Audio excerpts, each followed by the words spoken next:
Bien que le XXe siècle soit celui des mouvements de foule, les grands rassemblements de mai sur le Forum d'Alger resteront une des surprises de l'histoire.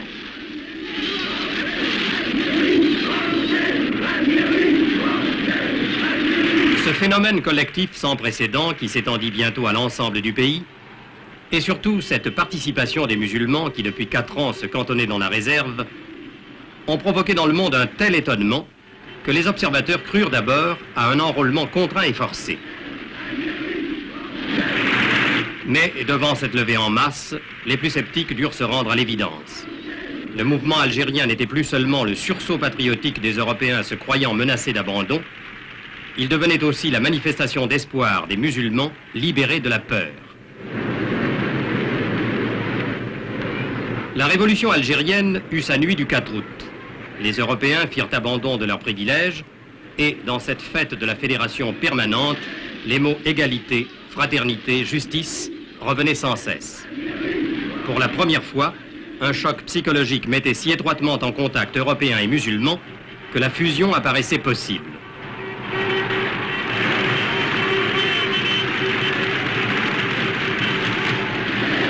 Ainsi naissait dans les esprits l'image d'une Algérie nouvelle, d'une Algérie fraternelle, où les deux communautés marcheraient la main dans la main.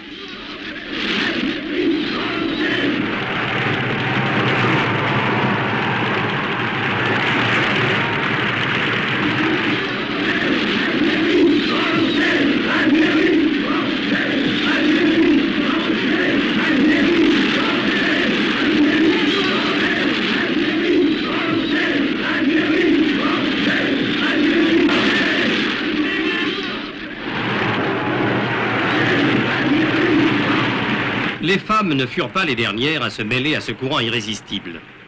Prisonnières de leurs traditions ancestrales, elles virent dans ce mouvement placé sous le signe de l'égalité l'occasion de hâter l'heure de leur émancipation. Pour elles, comme pour leurs sœurs du Maroc ou de Tunisie, le symbole de leur asservissement aux coutumes du passé est le morceau de tissu qui recouvre leur visage. Pendant ces heures de fièvre et d'exaltation, on vit dans toute l'Algérie bien des visages se dévoiler.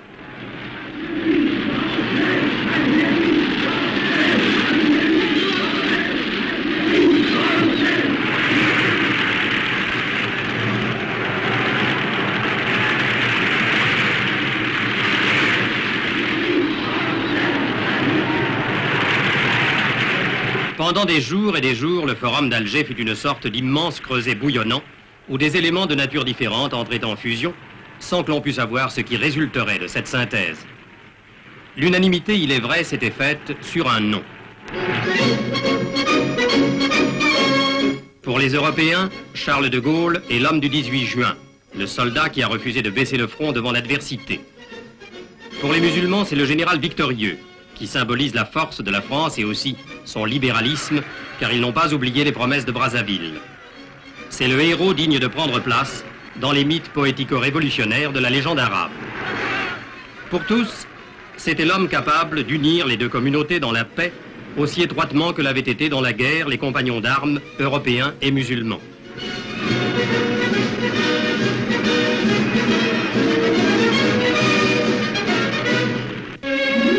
Mais si les noms des frères d'armes Antoine Ponce et Mohamed Zeman sont gravés sur le même marbre, les cimetières d'Algérie illustrent symboliquement la séparation des deux communautés qui, l'une et l'autre, ont reçu la terre algérienne en héritage.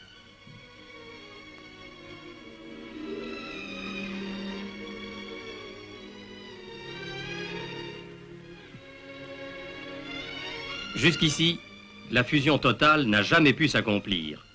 Et pourtant, la cohabitation n'a jamais soulevé de problème. Le mot ségrégation n'est pas français. En Algérie, les scènes de la vie quotidienne donnent l'apparence d'une interpénétration si étroite des populations qu'un observateur superficiel imaginerait mal qu'un fossé ait pu se creuser entre elles. De même, les écoles fournissent des preuves si évidentes de l'égalité des écoliers de toute race que les images les plus naturelles ont l'air d'illustrer des thèmes de propagande. Et pourtant, entre les deux communautés, une inégalité fondamentale existait. L'histoire de l'Algérie est bien connue. Pays pauvre, habité au siècle dernier par une population réduite et disparate, acharnée à tirer une maigre subsistance d'un sol ingrat. La mise en valeur de ce pays déshérité a exigé un important apport de capitaux et de techniciens, qui fut l'œuvre des Européens.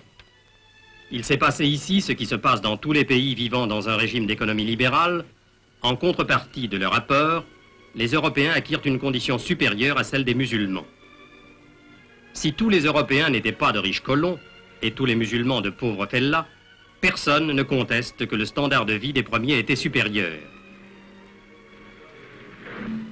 Leur horizon n'était pas celui de la Casbah ou des bidonvilles, et, jusqu'à une date récente, on comptait bien peu de locataires musulmans dans les beaux immeubles d'Alger.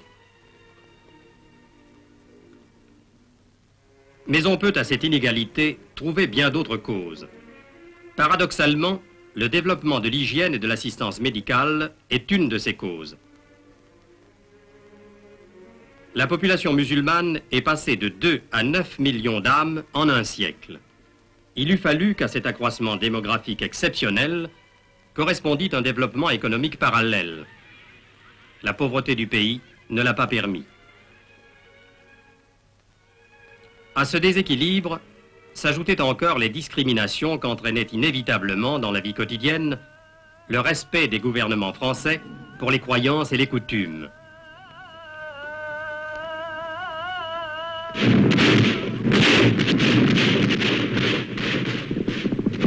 Enfin, des inégalités plus profondes, tribunaux différents, système électoral avec 2 collèges distincts, tout contribuait à donner aux musulmans le sentiment de ne pas être des citoyens à part entière. La rébellion qui depuis 4 ans déchire ce pays a trouvé là un de ses prétextes et sans doute le principal. L'objectif des forces militaires est donc d'enlever à cette rébellion toute raison d'être en multipliant les efforts pour rapprocher les 2 communautés. Il est à peine nécessaire de rappeler les actions entreprises dans le bled par les officiers des sections administratives spécialisées.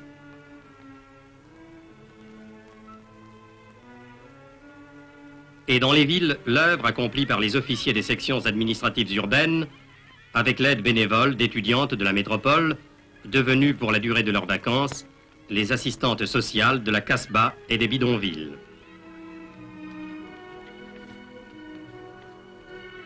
Tous ces contacts directs, tous ces conseils, tous ces rapports humains et déjà fraternels ont sans doute contribué à créer un climat moral propice à la réconciliation.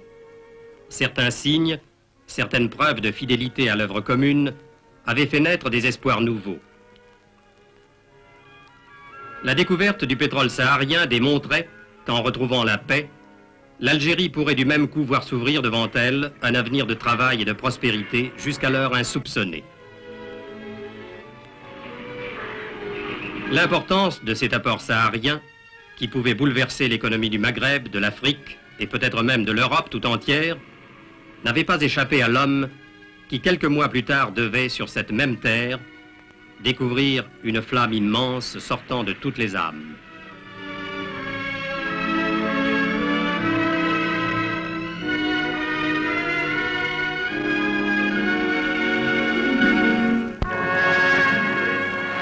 Dans Alger la Blanche, devenue Alger la Tricolore, dès l'instant où Charles de Gaulle se trouva en contact avec ce peuple qui avait chassé de lui-même tout esprit de discrimination, il comprit que de grandes choses pouvaient s'accomplir.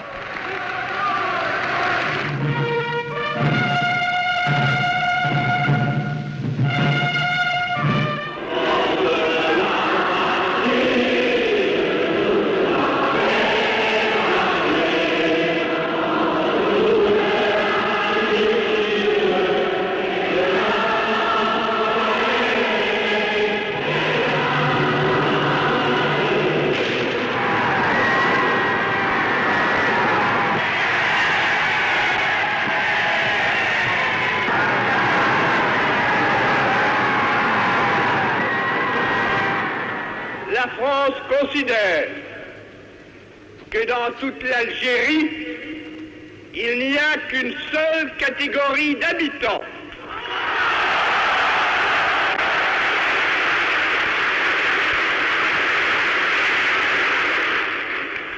Il n'y a que des Français à part entière.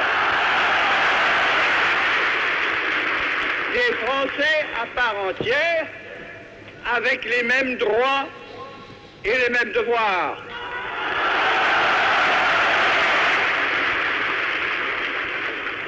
Cela signifie qu'il faut ouvrir des voies qui jusqu'à présent étaient fermées devant beaucoup.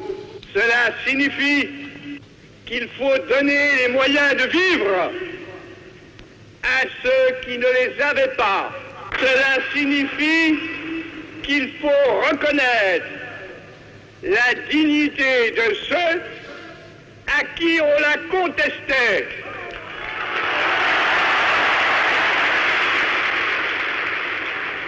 Cela veut dire qu'il faut assurer une patrie à ceux qui pouvaient douter d'en avoir une. Puis, s'adressant aux rebelles.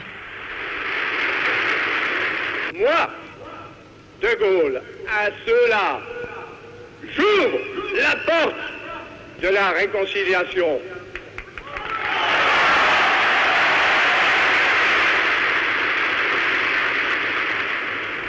Jamais, plus qu'ici et plus que ce soir, je n'ai senti combien c'est beau, combien c'est grand, combien c'est généreux, la France!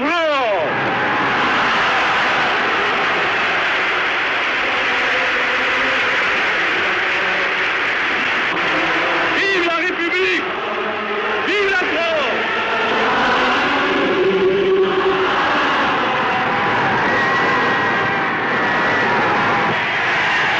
Tout au long du périple algérien qui allait successivement le conduire à Constantine, à Beaune, à Oran, à Mostaganem, le général de Gaulle devait vérifier l'importance de la participation musulmane au mouvement déclenché par le choc des événements de mai.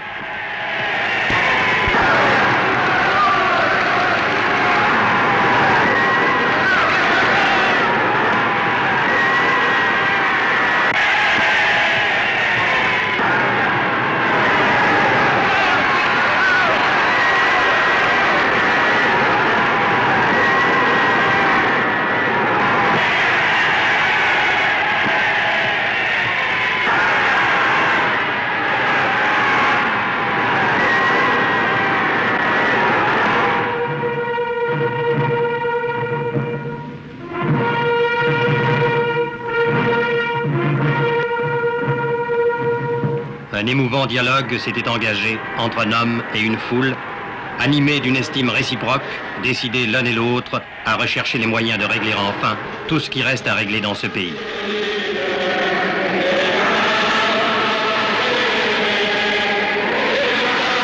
Mostaganem fut la dernière étape du voyage, et nulle part ailleurs on n'avait vu autant de burnous dans les foules rassemblées autour du président de Gaulle.